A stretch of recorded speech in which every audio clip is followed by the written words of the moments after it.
Hey guys, I hope you're having a great day. So, listen, today we're going to be talking about some takeaways I've had so far in these last 4 days since the last update. So, 4 days ago, I said a plan, basically. I discussed kind of like my actual plan of practicing, my strategy of getting the Emmett's place by 2034. I said that this first week, I'd be practicing autumn leaves. I'd be playing a couple exercises that have to concern doing 2-5-1s, like playing certain licks over 2-5-1s, um, just playing like a 2-5-1 progression, just playing the chords around the circle of fifths, things like that, right? I also said that my main goal for this year, this coming next 12 plus one, because this December counts, so 13 months, or this next 13 months, I want to become really good at comping. I want that to be basically the focus of 2024.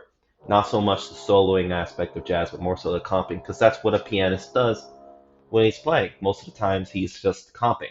That's what most of his time is spent doing in a jazz song. So I want to become really precise. I want to become a very precise comper. And so my first focus lately has been just trying to get my time right. Okay. And so lately I've realized my biggest takeaway this week is that the metronome, just slowing down everything. When you're practicing, it's really tempting. Like you just come off of listening to a Bill Evans record and you're hearing Bill Evans playing. Dun, dun, dun, dun, dun, dun, dun, dun, dun, dun, dun, dun, dun, dun. He's playing. I mean, I can't.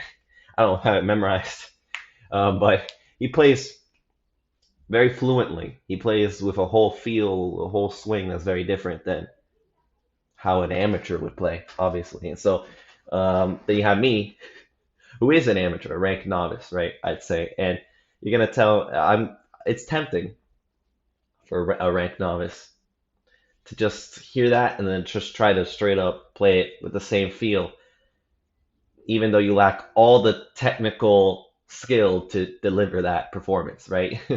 And so it's tempting to try to play it at a certain time and try to just try to match the keys and essentially just play some random crap on the keys and just lie to yourself and be like, oh yeah, I'm playing it like how they're playing. It's really tempting and it's really easy to do that. Day one, that's what I was doing on the fourth, literally right after I uploaded the tentative plan video, the shedding a plan to MS Place video. Literally, later that afternoon, like right after I uploaded that, I go to my piano. I had the real book, the lead sheet printed out for Autumn Leaves because I said I'm going to go by lead sheet. It's going to take too long if I try to actually transcribe a whole standard or whatever. Trying to do a tune a week. I looked over the lead sheet and I just, I learned the melody pretty fast. I mean, it's simple, right? Just play it through my right hand. And on my left hand, I just played the chords and I just mashing the chords. I'm just freaking mindlessly you know, just playing one after the other, and it would just sounded so not good, obviously. But when you're in the heat of the moment, you're just picking up the song for the first time, and everything's still new. I mean, I'm not completely new to the piano, but it's got a certain shine to it. You forget, man. You forget like what you're actually trying to accomplish. You lose sight of the actual sound you're trying to get. And you're trying to get a sound, you need to know where you are. You need to know like where you are, where you're going in order to actually play the song in a presentable way. You need to actually know what's going on in the song, and you gotta have a good sense of your time. And one of my main goals is to be very precise, to be very, very extremely rhythmically precise when I play my music. I want it to sound like, wow, this guy knows exactly where he's at. Like, is he a metronome, bro? So I was playing with the metronome like instantly day two. By day one, I was messing around, but day two, I got this figured out. I'm like, okay, I'm bringing out the metronome. Big difference. Big, big difference. I'm talking really slow, by the way. I'm talking like I was playing the song at like 30 beats per minute. I was trying to practice my Charleston, right? I'm trying to get certain like rhythmic comping patterns into my fingers. I'm practicing like I think I'm gonna practice like one a week. So this week's focus is the Charleston, most basic, one of the most basic comping rhythms you can employ, right? And so I'm going 30 beats per minute, going like 1 E and 2 E and 3 E and 4 E and I'm not sure if that was 30 beats per minute, but you know what I mean. I was counting out all the E and does in between, and I'm trying to just capture it so exact. I'm playing my left hand. I have the chords. I'm just going all the way to the one and then stop two. Play the two real quickly to get that Charleston feel. Da da da, right? And then for the three and the four, I don't play anything on my left. And on my right, what I've been doing is just playing arpeggios of the chords of the changes. So it starts, on the lead sheet, it starts on an A minor seven, and then it goes to a D7, then to a G major seven, C major seven. So I'm just playing through these chords. I'm playing them in eighth notes. So, and I have a lot of time to think about it. I don't. It's not no rush because I'm playing at 30 beats per minute. So like 1 E and when I hit that and, then I go to the next note of the chord. Uh, two next note of the chord, and at the same time I play my left hand real quickly. That quick, dot, that second part of the Charleston. Then my left hand takes a break for the next E and 3 E and 4 E and my left hand just chills, takes a chill pill, and then my right hand keeps playing through those eighths. And I'm counting out, I guess, in what, sixteenths, because there's the E and the uhs. I'm just not playing anything through the E and the uhs, or I'm holding the eighth notes through the E and the uhs. So it's really good because it makes you realize like there's so many ways to explore the space or it's the time, the space time. Whoa, that's crazy. No, I'm just kidding. It gives you so much room to really comfortably explore the amount of wiggle room you have to mess around with the space that these notes take in time, I guess.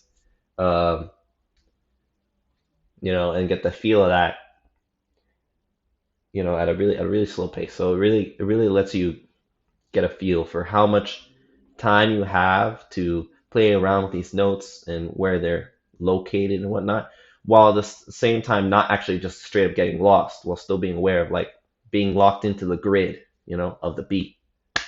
Well, You know, so that's good. Metronome. I'm practicing a metronome all the time, every day. The metronome is amazing. I just realized I wrote metronome is great twice here. Metronome is the biggest key. Metronome is great. Beautiful. Um, I've been doing a good job focusing on the Charleston this week.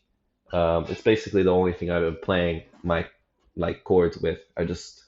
I really want to master one at a time. I think it's reasonable, just one a week. I mean, there's only so many like out of the box rhythms to learn in the first place.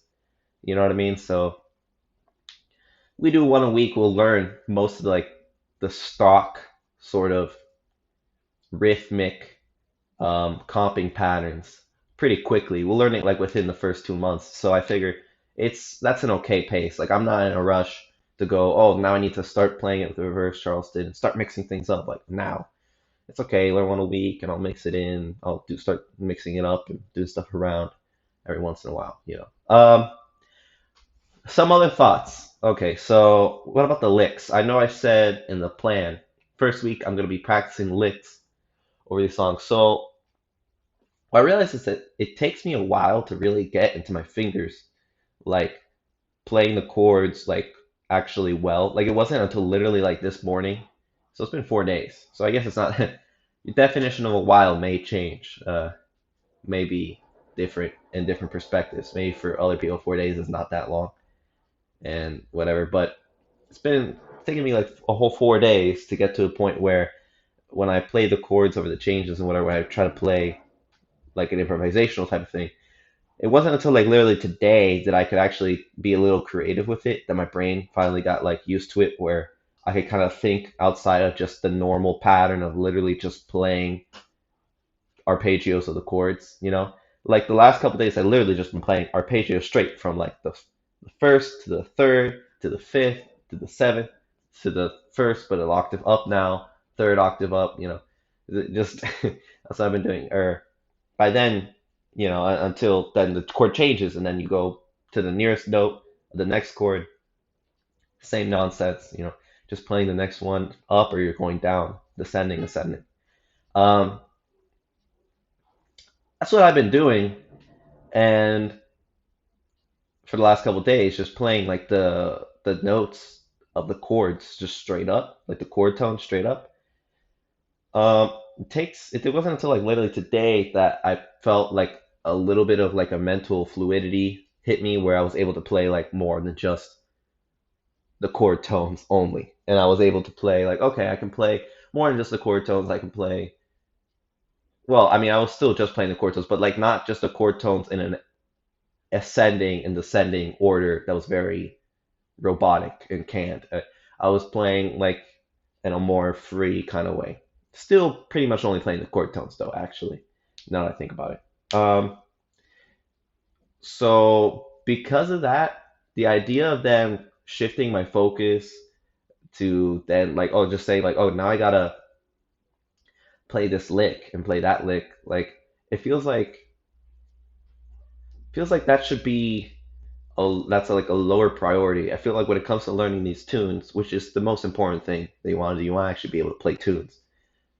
When it comes to just playing these tunes, I want my first priority to be actually playing the changes. You know, like actually just like knowing the changes. I don't want to get my fingers all confused and start playing all these other licks, whatever, all these creative things that are kind of not even specific to the song. So that's why I haven't done a single one of the 251 licks that I said I was going to do. I said I was going to practice these 251 licks from a Jeremy Siskin video. I didn't practice a single one of them because I just figured like mentally I just didn't see the motivation to practice essentially canned licks for a general progression when I'm trying to learn a specific tune, you know? So I think honestly, the best way, just really the best way to learn licks is probably just to transcribe licks from songs. So I think my main focus for the next couple days before this week wraps up, because Autumn Leaves week, I guess you could call it, is almost over. And soon I'm gonna start So What. I think for these next couple days, I'm gonna focus on practicing like transcribing phrases and just getting that in my fingers. Maybe I transcribe like two licks or something because I guess my initial plan was to transcribe one lick this week and do a Jeremy Siskin lick, but I don't see it. So I think what I'm gonna do is I'm just gonna do two licks this week, both transcribed from an Autumn Leaves record. I've been listening to the Bill Evans Autumn Leaves. I've been listening to the Chet Baker, Paul Desmond Autumn Leaves, and there's another version that has man, I don't remember the guy's name. I don't remember the guy's name. But there's another version I've been listening to that I also like the sound of really well. Um, so yeah, I'm gonna transcribe licks, two licks from those songs, maybe two licks from the same song, two licks, one lick from one of those records and one lick from another one. But I've been listening to like those three records mainly, and so I'm gonna transcribe some sort of phrase from that. Maybe it's like literally just a single bar or two bars, whatever it is, and not nothing long or nothing complicated. And I think that's how I'm gonna wrap up the week pretty much for how like I'm gonna be going about practicing Autumn Leaves, right? Metronome, arpeggiating the chord tones over the changes, and with the metronome, playing the Charleston on the left. Then I'm gonna now play licks over the changes that I transcribed. Still playing Charleston on the left because the focus this week is Charleston. I need to add some thoughts about things I need to add, okay, for future weeks. Not this week, because this week I started slow, I'd say, the first 4 days. Um, but for future weeks, I need to add some form of ear training for recognizing chord qualities because that's not right now. That's something that's majorly lacking on my practice routine, and it's just not going to happen. Like if I just keep doing what I'm doing, I'm never going to learn the ability to hear chord qualities. So I need to add that into the routine somehow. I don't really know what's the best way to go about ear training for hearing chord qualities, but I need to do it somehow. Just hearing general chords, so I can hear like the difference between like a major and minor chord, but like hearing the difference between even like as soon as it just gets like augmented and diminished, all of a sudden my hearing gets blurry. Like that's how bad my ear is when it comes to hearing chords. And then going beyond that, once we get to the extended chords, so we're talking major seven, major minor, diminished, um, stuff that has like a ninth or whatever, like really much more extended voicings, whatever. That kind of jazz, I can't hear those chords, dude. Like I don't know what I'm hearing. So I need to practice. I need to practice being able to hear those chord qualities like soon. That's like really important. I also need to practice not only hearing these chord qualities, but also playing like chords in different creative ways.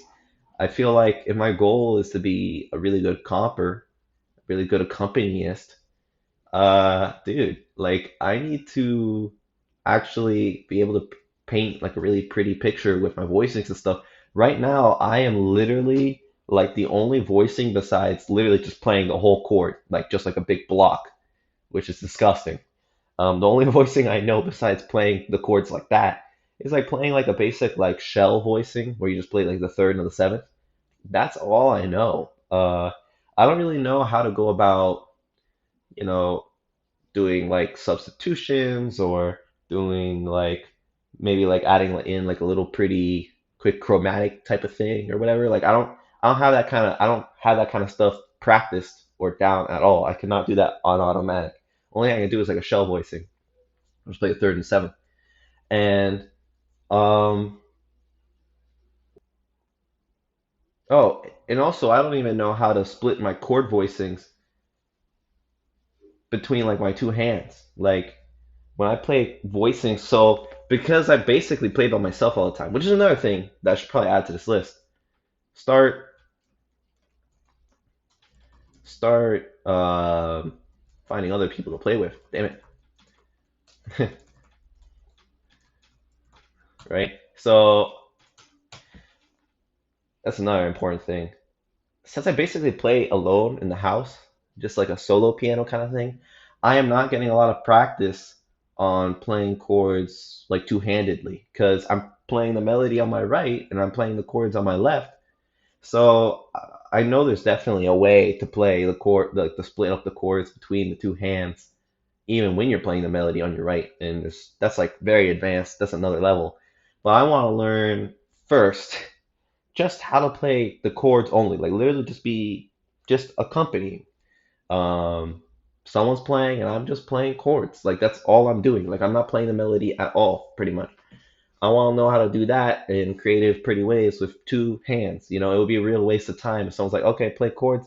You know, I'm playing Autumn Leaves. Let me play the tune and you back me up. And I'm quote unquote backing them up. But all I'm doing is just using my left hand. My right hand's not even touching the keyboard at all, at all. Like it's completely useless. And I'm just playing it the third and the seventh. And all I can play is the Charleston. Da, da, da, da, it's like, what? Are you serious with me right now?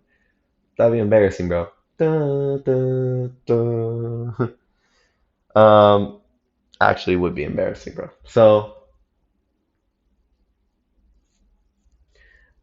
yeah. So I need to start finding other people to play with. That way, I can practice just the skill of just playing chords only, just accompanying and doing nothing else, literally. That would be great. I guess a creative way of replicating that system, even when I'm by myself, is I could play a record and I could just accompany the record. That would be smart. So in the next practice report, I might come out with something like that where I say, "Oh, I've tried this and it actually really worked," or I might say, "I tried that and it did not work." But that'd be a cool thing to try. So yeah, that's the update. Tune in. keep tuning in. I'm gonna keep uploading videos. This is not gonna end. The goal is Emmett's Place by 2034. I am shedding. I might not be uploading the practices anymore because I figured that was not very like good. But I am still shedding. Maybe this Sunday I'll upload another video.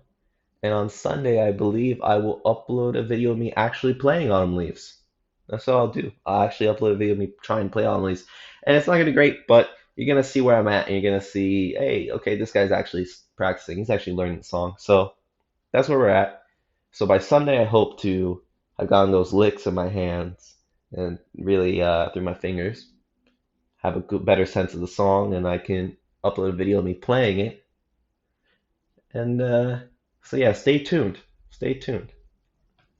All right, have a good day, everybody, and subscribe, smash that like button, all those things.